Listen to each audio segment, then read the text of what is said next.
যেই আম চিপা যায় সেই আম ধরতে হয়।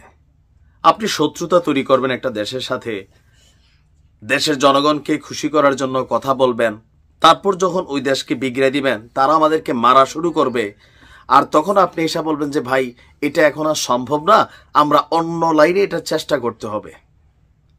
ডক্টর মোহাম্মদ ইউনূস ক্ষমতায় আসার পর অ্যাজ এ ইন্টারন্যাশনাল প্লেয়ার তিনি একটা জিনিস ভালো বোঝেন, জনগণ কি শুনতে চায়, আর তিনি ওই কাজগুলাই খুব বেশি করছেন।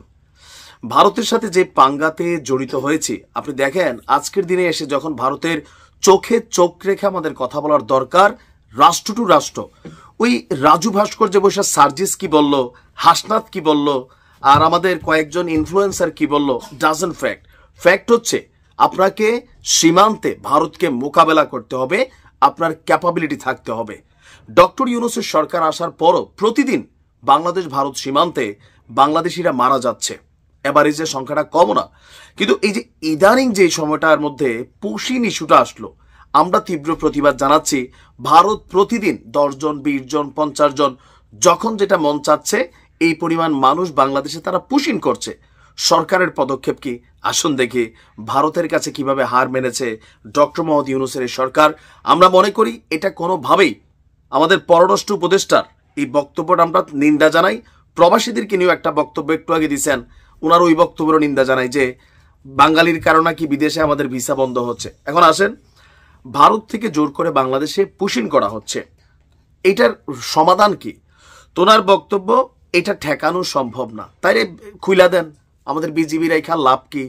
আপনারা সরকারে বসে থাকা মানে কাজটা কি? ওনার বক্তব্য এটি বন্ধ করতে ভারত সরকারকে আজ বা আগামীকাল আরেকটি চিঠি দেবে বাংলাদেশ, যে ডক্টর ইউনূস চিঠি পাঠাইছে, মোদি একদম পাগল হয়ে চুম্মা চুম্মা দিয়া এই চিঠি পড়বে নাকি?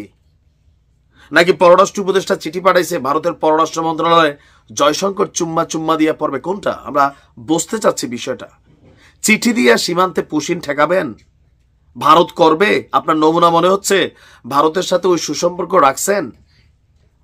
পররাষ্ট্র উপদেষ্টার বক্তব্য আজকে যে এর আগে চিঠিতে দিল্লিকে বলা হয়েছিল তারা যেন সঠিক পদ্ধতি অনুযায়ী পাঠায়, তো আপনার কথা শুনছে?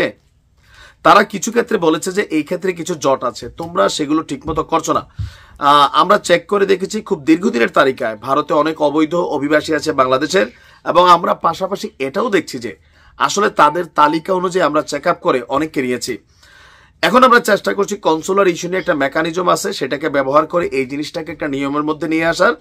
আমরা চাইলে নিয়মিত পদ্ধতিতে জিনিসটি হতে পারে, নিয়মের বাহিরে যেন না যায়। তো সীমান্ত হত্যা নিয়ে, তো সীমান্ত হত্যার বিষয়ে আমরা প্রতিবাদ করছি, নমনীয়তার কোনো সুযোগ নেই, শক্ত ভাষায় প্রতিবাদ চলবে, আর প্রতিবাদের মাঝখান দিয়ে ভারত আমাদেরকে মারা দেবে। আওয়ামী লীগ ক্ষমতায় থাকতে আমরা বরাবরই বলতাম যে আওয়ামী লীগ ভারতের দোসর, তারা কোনো কিছু বলে না। বলা হয় যে বাঙালিরা কেন ওই দেশে গিয়ে ব্ল্যাক মার্কেটে মালামাল কিনতে যায়, বেচতে যায়। আপনি পরিবর্তন কি দেখছেন?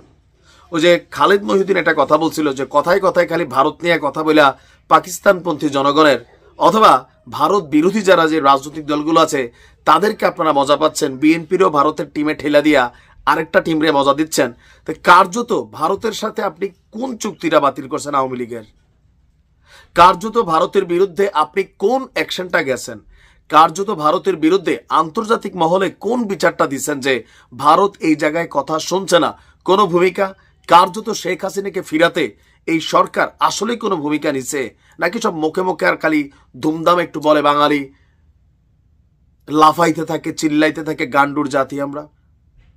আরে আশ্চর্য, একটা দেশ প্রতিনিয়ত ঠেলা দিচ্ছে ভাই, এগুলো তো তলে তলে বলা যায়, কিন্তু প্রকাশ্যে যখন আপনি বলছেন গণমাধ্যমে আসতেছে তৌহিদ সাহেব, তো এগুলোতে ভারত কি দিচ্ছে? হাহারিয়ে দিচ্ছে, আমাদের ভিডিও তো দিচ্ছে। আরো বলেন ভারতকে মোকাবেলা করব। 3 মিনিট টিকবেন, 3 মিনিট ভারতের সাথে যুদ্ধ লাগলে একটা অস্থিরতা লাগাই দিয়া আপনারা নাই হয়ে যাবেন প্রত্যেকেই, বাংলাদেশের 12টা বাজবে। এই সংস্কার খেলা বন্ধ করে নির্বাচনের দিকে গিয়া রাজনৈতিক সরকারের হাতে ক্ষমতা হস্তান্তর করেন। এবার সবাই নির্বাচনে আসুক, এনসিপি আসুক, সবাই আসুক, জনগণ যারা ভোট দেয় এরা সরকার গঠন করবে।